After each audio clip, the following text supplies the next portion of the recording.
Hi everybody, this is Brian Butt and this is Simply What. Today's video is about Ozempic and the dangers of Ozempic and the secret behind it, the dirty secret by Dr. Eric Berg, DC. I like a lot of his videos. Let's go ahead and take a listen. We're going to talk about the Ozempic Trap and what they don't tell you when you lose 50 to 100 pounds. Let me actually show you what happens to your body when you lose weight on Ozempic. Let's say you originally weighed 250 pounds. You start the drug over 68 weeks and you end up losing on an average about 50 pounds. 40 pounds of what you lost, it is not fat, it's actually muscle. So you lost 30. Yeah, it's not good. You wouldn't want to lose all muscle. Okay. I've heard some really bad things about it. Tell me if you think the Ozempic part, I don't know. What do you think? Pounds of fat, but you also lost 20 pounds of muscle. And when you lose 20 pounds of muscle, you haven't gotten smaller. You've essentially downgraded your V8 engine to a lawnmower engine. So after 68 weeks, What? Yeah, that's not good because you want to have energy because um, you want to make sure that you have that the mitochondria to be able to put up with that. So I mean, if you don't have that, I'm getting spam calls. I hate this. Anyways, yeah, you want to have that mitochondria doing what it's supposed to be doing. That's a lawnmower engine. That's not good. you stop the drug. And then within a year, the clinical trials show that you will gain back 2/3 of the weight that you lost. But here's the part that should terrify you. What comes back is nearly all fat. The muscle Oh, that's not does good. not come back. You're 233 pounds. You lost a total of 17 pounds, but all of that was muscle, not fat. So that puts the person in a situation where now their metabolic machine is even slower than when they started.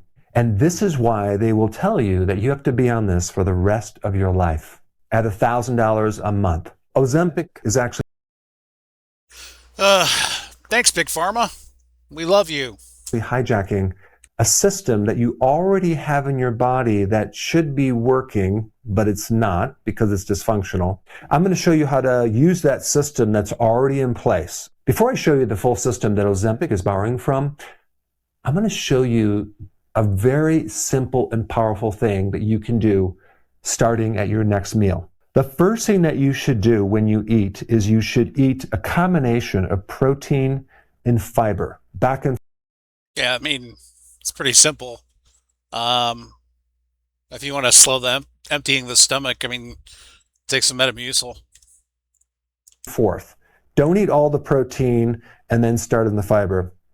Eat a little bit of protein, a little fiber, a little protein, a little fiber. There's some clinical trials that show that that can actually reduce your blood sugar spikes by 29 to 40%. I mean, I don't even know any supplements that can come close to that data. It's just a simple hack and a simple thing that anyone can do. All right, so now let's show you how the GLP-1 system works. Inside your digestive system, you have these specialized cells called L cells. And on these cells, you have these tiny little sensors. And there's various things that can press them to create an effect and increase this thing called GLP-1. When you take something like Ozempic, I think I know what he's going to say, but I'm very curious to see what Dr. Berg says. you're taking a synthetic version of this that's bypassing all of this and not just pressing one of those buttons. It is really keeping it pressed for like an entire week. And typically, what a GLP-1 is doing is three things.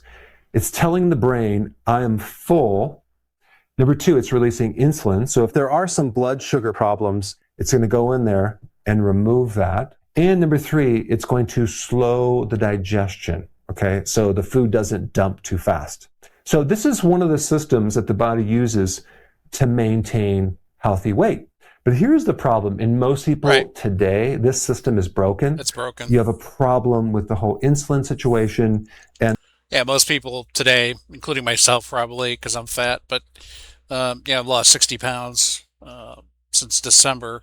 Still got another 100 pounds to go, but I've noticed too. Like I'm still like fighting being insulin resistant. And the food could actually move too fast through the digestive tract. So Ozempic comes in there and creates a super powerful effect to bypass everything and very powerfully push that.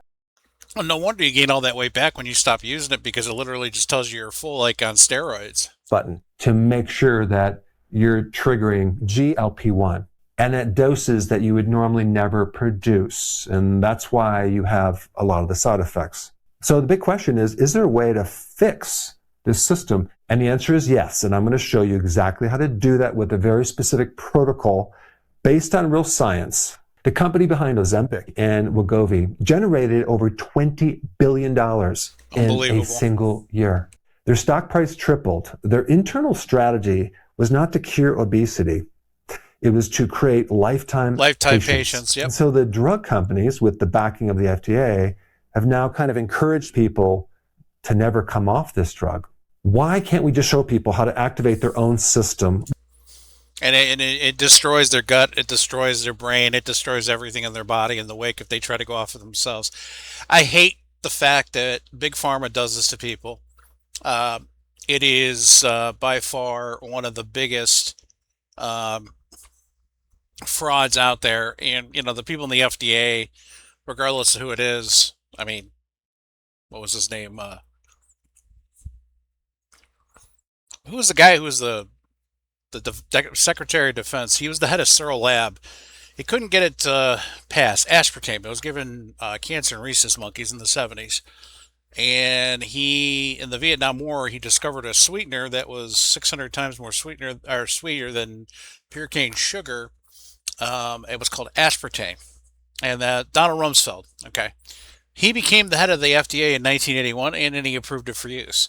It's just a revolving door for these people. It's all about the profit, the bottom line, but not caring about the future of people. And I think that comes into a lot of other big topics I want to talk about down the road. But it also comes down to they want to reduce life expectancy because the debt levels and everything like that. Because obviously, if you keep the lower class poor, they're not going to live as long, obviously. If you're in the top 1%, if you make more than $75,000 a year, your average life for a single salary, your average life expectancy is 6 to 7 years higher than somebody who makes like minimum wage or is on welfare. So just wanted to say that. Without the drug, without the $1,000 a month revenue stream. So let's dive into how to activate this system without Ozempic. So without getting too technical into the science and talking about the specific receptors, I'm just going to give these a number, okay? So the first two receptors, which you don't need to know the name, are triggered by something called short chain fatty acids. Your microbes will ferment. How did I guess? Fiber. Fiber and turn it into acetic acid. And this is why apple cider vinegar and some of these short chain fatty acids I was going to say have the capacity to trigger these first two bell cells. Yeah. Now, does it compare to GLP-1? No. It's a tiny effect. But if we stack all of these together, we can create a bigger effect. In this category right here, we have fermented foods like sauerkraut. We also have apple cider vinegar. But if you think about it, if you're taking apple cider vinegar diluted in water, you're creating a very short little press on one of those buttons versus consuming fiber with each meal. Because when these microbes break down fiber, it's going to turn into small chain fatty acids. And that's going to create a much bigger effect than just drinking a little apple cider vinegar. And we'll come back to fiber in a little bit. But then we have the third, fourth, and fifth buttons. Those are activated by... A lot of what he says makes sense. I'm just going over it. So the rest of it here is just...